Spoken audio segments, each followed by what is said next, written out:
नमस्कार, मैं प्रोफेसर अमिता तिवारी दिल्ली विश्वविद्यालय के जीसस एंड मैरी कॉलेज से हूँ। आज हम हिंदी में काव्य प्रयोजन विषय पर बात करेंगे।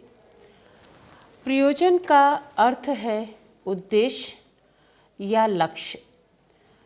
जो कोई भी व्यक्ति कोई भी कार्य करता है तो उसके पीछे कोई न कोई उसका उद्देश्य होता है, उसका प्रयोजन होता है कि यह कार्य क्यों किया जाए।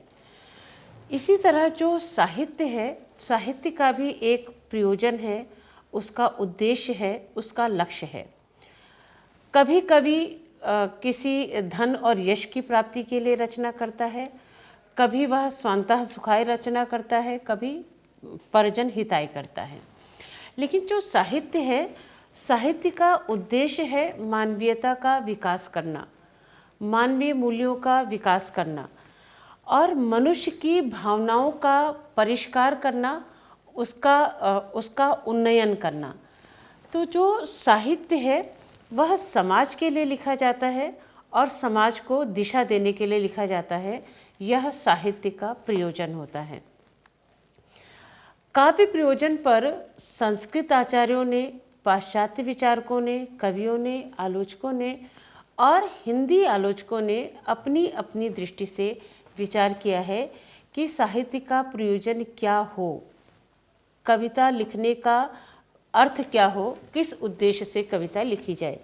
क्योंकि जो भी कवि कविता लिखता है उसमें वह किसी न किसी संदेश को संप्रेषित करना चाहता है, उसका कोई न कोई उद्देश्य होता है और कोई न कोई प्रयोजन होता है जिसे आधार बनाकर कवि कविता लिखता है। तो हिंदी आलोचकों ने जिस विचारधारा को आधार बनाकर कविता लिखी, उनका प्रयोजन क्या था, आज हम इस पर बातचीत करेंगे। हिंदी साहित्य का प्रारंभ आदिकाल से माना जाता है। आदिकाल का समय 1050 से 1375 है, जिसे वीरगाथा काल भी कहा जाता है। इस काल के कवि चारण और भाट कवि थे। वे कवि राजाओं के आश्रय में रहते थे और अपने आश्रयदाताओं को प्रसन्न करना ही इन कवियों का लक्ष्य था। अतः राजाओं को प्रसन्न करना, धन और यश की प्राप्ति ही इस युग के काव्य का प्रयोजन था। आदिकाल के बाद भक्तिकालीन कवियों ने भक्ति भाव से संबंधित कविताएं लिखी। इस युग के कवियों में जहाँ भक्तिभाव से संबंधित कविताएं लिखी, वहीं दूसरी ओर उन्होंने समाज में व्याप्त विसंगतियों और आडंबरों को दूर करने का भी प्रयास किया। मानव जीवन का कल्याण ही इन कवियों का उद्देश्य था। सामाजिक धार्मिक विकृतियों को दूर कर मानवीयता की स्थापना करना ही इनके काव्य का प्रयोजन था। तो जो आदिकालीन कवियों के काव्य का प्रयोजन था, उससे भक्तिकालीन कवियों के काव्य का प्रयोजन भिन्न था। तुलसीदास भक्तिकाल के प्रसिद्ध कवि हैं और तुलसीदास ने काव्य के प्रयोजन के संबंध में कहा है, कीरति भनिति भूति भली सोई, सुरसर सम सब कह हिति होई। अर्थात जो संपूर्ण काव्य का हित करे, जो काव्य संपूर्ण समाज का हित करे, वही सही मायने में श्रेष्ठ कविता है। अर्थात लोक मंगल की भावना ही इनकी दृष्टि में काव्य का प्रयोजन है। तुलसीदास ने कहा कि कविता सुरसरी के समान सबका हित करे। जैसे गंगा नदी किसी से भेदभाव नहीं करती, वो सबके प्रति समान भाव रखती है, इसी तरह कविता भी समाज का समान दृष्टि से हित करे तो वही श्रेष्ठ कविता है। तुलसीदास के बाद भक्तिकाल के बाद रीतिकाल आया और रीतिकालीन कविता दरबारी परिवेश की कविता है। इन कवियों के जीवन और साहित्य का उद्देश्य अलग था। रीतिबद्ध, रीतिसिद्ध और रीतिमुक्त तीनों धाराओं के कवियों ने श्रृंगारिकता और रसिकता को आधार बनाकर कविताएं लिखी। रीतिकालीन कवियों का लक्ष्य और उनका प्रयोजन यश और धन की प्राप्ति था। वे जिस परिवेश में रहते थे, दरबारी परिवेश में रहते थे, और राजाओं को प्रसन्न करना, उनकी मानसिकता के अनुसार कविता लिखना ही उनका लक्ष्य था, क्योंकि राजा प्रसन्न होगा तभी धन और यश मिलेगा। तो समाज के प्रति उनके अंदर वह जिम्मेदारी नहीं थी जो भक्तिकालीन कवियों में थी। जो भक्तिकालीन कवियों का लक्ष्य था कि समाज का कल्याण कविता का लक्ष्य है। सुरसर सम सब कह हित हुई, जहाँ तुलसीदास कह रहे थे, वहाँ इन कवियों ने अपने धन और यश की प्राप्ति के लिए काव्य रचना लिखी और यही इनका काव्य का प्रयोजन था। कुलपति मिश्र ने काव्य के प्रयोजन के संबंध में लिखा है, जस संपत्ति आनंद अति दिखिए डारा खोए, होत कवित के चतुराई जगत राम बस होय। अर्थात जो कविता का प्रयोजन है वह यश, धन और आनंद की प्राप्ति है। प्रसिद्ध कवि देव ने भी यश और धन को ही काव्य का प्रयोजन माना है। काव्य के प्रयोजन के संबंध में देव कहते हैं, ऊंच नीच अरु कर्म बस चलो जात संसार, रहत भव्य भगवंत जस नव्य काव्य सुखसार। अर्थात इन सभी कवियों ने केवल यश, धन और आनंद को ही काव्य प्रयोजन माना। तो जो रीतिकालीन कविता है उसका एक विशिष्ट उद्देश्य है धन यश प्राप्ति, उनका प्रयोजन है। रीतिकाल के बाद आधुनिक युग के कवियों का उद्देश्य समाज कल्याण था। आधुनिक युग के कवियों की दृष्टि अलग थी और यह युग वह युग था जब स्वाधीनता आंदोलन के लिए संघर्ष हो रहा था। इन कवियों ने अपनी कविताओं के माध्यम से लोक चेतना को जागृत करने का प्रयास किया। सामान्य जनता को जागृत करना और मानव में मानवीय मूल्यों का संचार करना इस युग के साहित्य का प्रयोजन था। अब जैसे आदिकाल में धन और यश की प्राप्ति काव्य का प्रयोजन था, भक्ति काल में मानवीय मूल्यों का विकास करना, सबका हित करना काव्य का प्रयोजन था। इसी तरह आधुनिक युग के कवियों ने समाज के कल्याण के लिए काव्य रचना करना उचित माना और समाज की चेतना को जागृत करना उनका लक्ष्य था। मानवीय मूल्यों का संचार करना उनके साहित्य का प्रयोजन था। आधुनिक युग के कवियों में मैथिली शरण गुप्त ने काव्य के प्रयोजन के संबंध में कहा है कि केवल मनोरंजन न कवि का कर्म होना चाहिए, उसमें उचित उपदेश का भी मर्म होना चाहिए। अब मैथिली शरण गुप्त कहते हैं कि जो कविता है वह केवल मनोरंजन के लिए नहीं लिखी जानी चाहिए, क्योंकि यदि कविता केवल मनोरंजन के लिए लिखी गई तो वह भी एक विलास की वस्तु हुई। तो जो कवि का कर्म है वह ऐसा हो कि जिसमें उचित उपदेश मिले। कविता में उचित उपदेश भी होना चाहिए और उपदेश के लिए भी उन्होंने कहा उचित, जो आवश्यक है।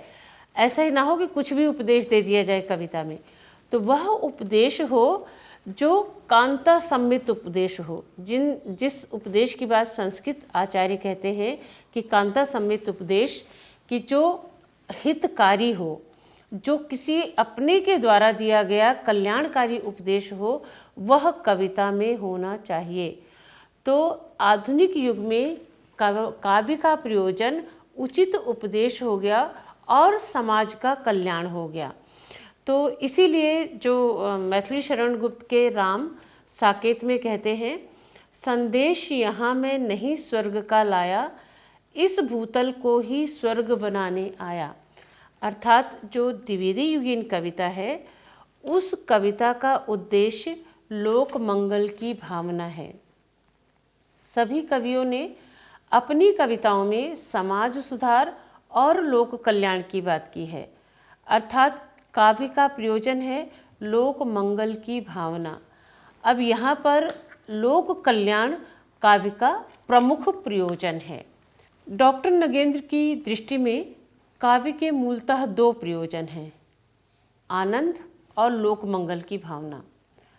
अब कविता को पढ़कर आनंद की प्राप्ति तो होनी ही चाहिए, तभी मनुष्य का मन उस कविता को पढ़ने में लगेगा। लेकिन आनंद ही नहीं, लोक मंगल की भावना भी काव्य का प्रयोजन डॉक्टर नगेंद्र ने माना। डॉक्टर नगेंद्र आनंद की बात करते हुए कहते हैं कि वह लोक कल्याण की भावना ही है, सबका हित ही कविता का उद्देश्य है। तो डॉक्टर नगेंद्र जो काव्य का मूल प्रयोजन मानते हैं, जो दो मूल प्रयोजन उन्होंने माने, आनंद और लोक मंगल। तो जो कविता है हमें आनंद भी प्रदान करती है, और जब उसमें लोक मंगल की भावना होगी, सबका हित होगा, तभी वह श्रेष्ठ कविता बनेगी। अर्थात जो कविता का लक्ष्य है, उसका उद्देश्य है, उसका प्रयोजन है, वह वे मानते हैं आनंद और लोक मंगल की भावना। बाबू गुलाब राय ने भी काव्य प्रयोजन के संबंध में अपने विचार व्यक्त किए हैं, और बाबू गुलाब राय ने रस और लोकहित दोनों को काव्य प्रयोजन माना है। उनका कहना है कि रस का आनंद ही जीवन है, लोकहित काव्य का प्रयोजन है। तो जो जीवन है उसमें रस का होना भी आवश्यक है। हमारे जीवन में प्रसन्नता और नव रसों का समावेश होना आवश्यक है, नहीं तो जीवन शुष्क हो जाएगा, नीरस हो जाएगा। और जहाँ नीरसता है वहाँ जीवन नहीं है, जहाँ निर्जनता है वहाँ जीवन नहीं है। तो इसलिए कविता में आनंद तो होना ही चाहिए, रस तो होना चाहिए, लेकिन अंततः उसका प्रयोजन लोकहित होना चाहिए, केवल आनंद नहीं, केवल रस नहीं। तो बाबू गुलाब राय भी वही बात कहते हैं कि जो कविता का अंतिम लक्ष्य और प्रयोजन है वह लोकहित है। आनंद तो है ही, लेकिन उसके साथ लोकहित का होना आवश्यक है। आचार्य नंद दुलारे वाजपेयी ने आत्मानुभूति को ही काव्य का प्रयोजन माना है। काव्य के प्रयोजन के संबंध में नंद दुलारे वाजपेयी ने लिखा है, काव्यानुभूति स्वतः एक अखंड आत्मिक व्यापार है, जिसे किसी दार्शनिक, राजनीतिक, सामाजिक या साहित्य खंड व्यापार या वाद से जोड़ने की आवश्यकता नहीं है। समस्त साहित्य में इस अनुभूति या आत्मिक व्यापार का प्रसार रहा है कि जो कविता है वह स्वतः एक अखंड आत्मिक व्यापार है, कि जो कविता में अखंड आनंद की जो अनुभूति है वह है, और वह एक व्यापार के रूप में नहीं है। सामाजिक, आर्थिक, राजनीतिक जितनी भी परिस्थितियां हैं वो उसका चित्रण कविता में है, लेकिन किसी वाद से उसे जोड़ने की आवश्यकता नहीं है। हजारी प्रसाद द्विवेदी ने साहित्य का उद्देश्य मनुष्य जाति का हित माना है। साहित्य के प्रयोजन के संबंध में हजारी प्रसाद द्विवेदी कहते हैं, मैं साहित्य को मनुष्य की दृष्टि से देखने का पक्षपाती हूँ। जो वाग्जाल मनुष्य की दुर्गतहीनता और परमुखापेक्षिता से ना बचा सके, उसकी आत्मा को तेजोदीप्त ना बना सके, जो उसके हृदय को पर दुख कातर या संवेदनशील ना बना सके, उसे साहित्य कहने में मुझे संकोच होता है।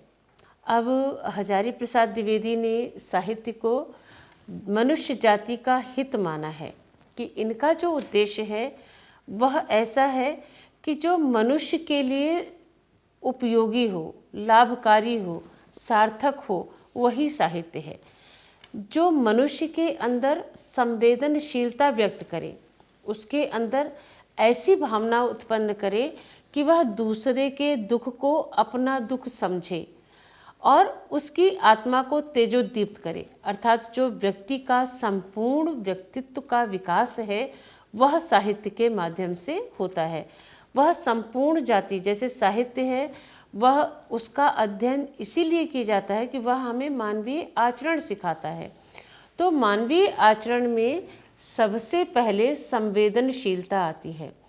इसलिए हजारी प्रसाद द्विवेदी ने साहित्य का प्रयोजन जो माना है वह मनुष्य जाति का हित, और उसके लिए उसमें संवेदनशीलता, पर दुखकारता का होना आवश्यक है, कि मनुष्य ऐसा संवेदनशील हो कि जो दूसरों के दुख को अपना दुख समझ सके।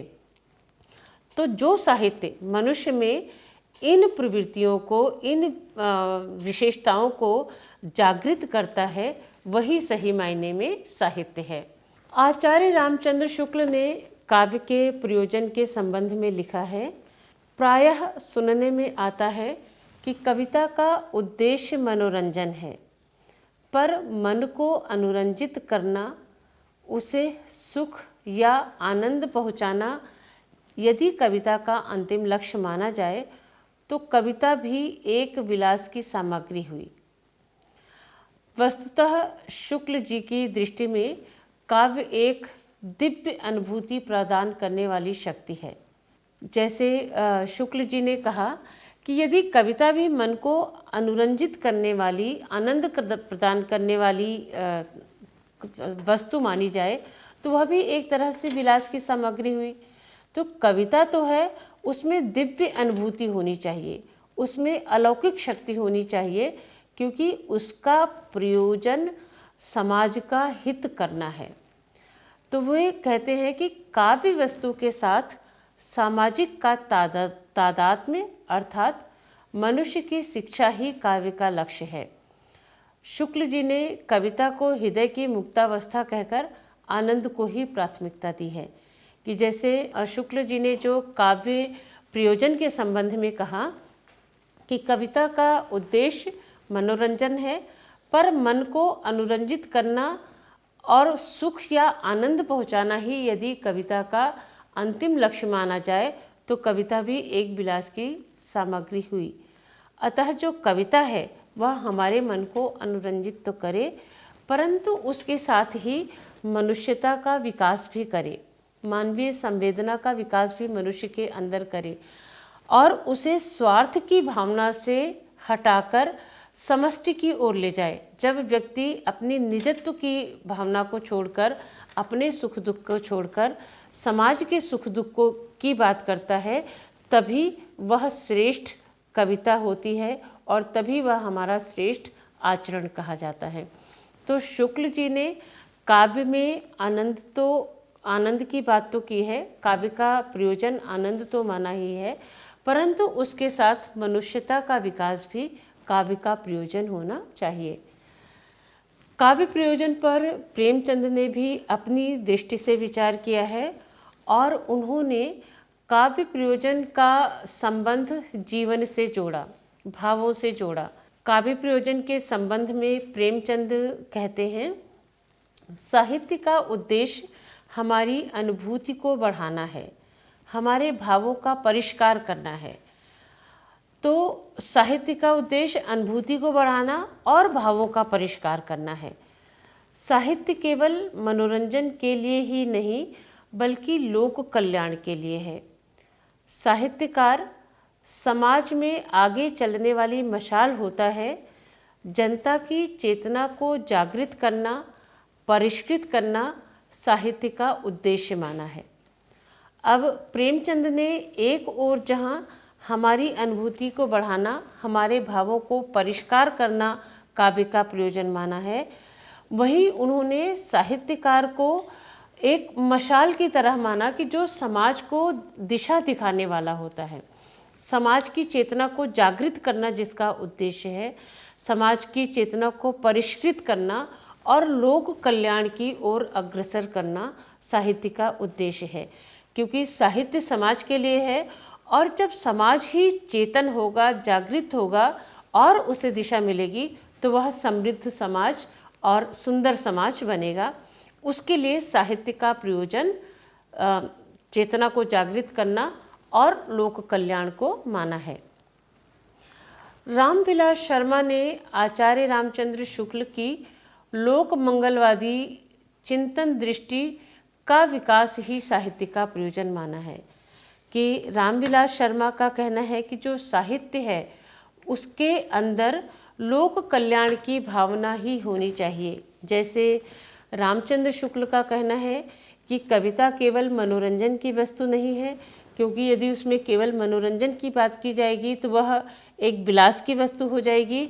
इसी प्रकार रामविलास शर्मा का भी कहना है कि लोक मंगलवादी चिंतन दृष्टि ही साहित्य का प्रयोजन है। तो इन सभी आधुनिक कवियों ने काव्य प्रयोजन के संबंध में जो अपने विचार व्यक्त किए हैं उसके आधार पर कहा जा सकता है कि जो काव्य का प्रयोजन है वह लोक मंगल की भावना है। साहित्य हमें सही आचरण दिखाता है, हमारा कल्याण करता है, हमारी भावनाओं का परिष्कार करता है। तो इसलिए जो साहित्य का उद्देश्य है, साहित्य का प्रयोजन है, वह सभी विद्वानों के मतों का विवेचन करने के पश्चात कहा जा सकता है कि काव्य का प्रयोजन है लोक मंगल की भावना। यदि हम संस्कृत साहित्य के आचार्यों का, पाश्चात्य विचारकों का और हिंदी के आलोचकों और विचारकों के मतों का अवलोकन करें तो यह दिखाई देता है कि सभी विचारकों ने कहीं न कहीं लोक मंगल की बात की है कि जो साहित्य है वह हमारी मानवीयता का परिष्कार करता है, हमारी भावनाओं का उन्नयन करे, हमारे अंदर नवीन चेतना का विस्तार करे। क्योंकि जब समाज में मनुष्य के अंदर मानवीयता का विकास होगा, मानवीय मूल्यों का विकास होगा, तभी एक स्वस्थ, सुंदर और सुदृढ़ समाज की रचना की जा सकती है। यह बात सभी विचारक मानते हैं कि जो साहित्य है वह समाज के लिए लिखा जाता है, समाज से प्रेरणा लेकर लिखा जाता है, और जब वह साहित्य वह साहित्य समाज को नए मूल्य, नए विचार देगा, मनुष्य की चेतना को जागृत करेगा और मनुष्य अपने परिवेश की परिस्थिति को समझकर उन परिस्थितियों से, उन विसंगतियों से निजात पाने का प्रयास करेगा, तभी साहित्य की सार्थकता है। तो जो वास्तविक काव्य का प्रयोजन है वह लोक मंगल की भावना है, और लोक मंगल की भावना का अर्थ है समाज का कल्याण, मानवीयता का विकास, समाज में मानवीय मूल्यों का विकास, और इन मूल्यों के आधार पर ही मानवीयता का विकास किया जा सकता है। श्रेष्ठ साहित्य वही है जो मनुष्य की चेतना को जुझारू बनाए, उसे संघर्षों से लड़ना सिखाए। तो जो साहित्य का प्रयोजन है वह हमारे अंदर चेतना का विकास करना है। अगर हम संस्कृत काव्य परंपरा से देखें तो सभी ने एक ओर तो मनुष्य में संवेदनशीलता की बात की है कि मनुष्य में संवेदनशीलता होना चाहिए। जो काव्य का प्रयोजन है वह लोक कल्याण तो हो ही, लेकिन भावना और संवेदनशीलता भी आवश्यक है, क्योंकि यदि मनुष्य संवेदनशील नहीं होगा तो वह दूसरों के दुख को नहीं समझ पाएगा। जैसे कहा पर दुख कातरता, कि दूसरों के दुख को अपना दुख जब व्यक्ति समझता है तभी वह संवेदनशील बनता है, और संवेदनशीलता ही साहित्य को श्रेष्ठ बनाती है और वह समाज के लिए लाभदायक, लाभकारी होता है। तो जैसे तुलसीदास ने कहा कि सुरसर सम सबका हित हुई, तो जो प्रयोजन है वह सबका हित करना है, सबका कल्याण करना है, सबके लिए मूल्यों की बात करनी है। तो श्रेष्ठ साहित्य वही है, साहित्य का प्रयोजन यही है कि जिससे मूल्यों का विकास हो, और सत्यम शिवम सुंदरम की अभिव्यक्ति ही काव्य का प्रयोजन है। धन्यवाद।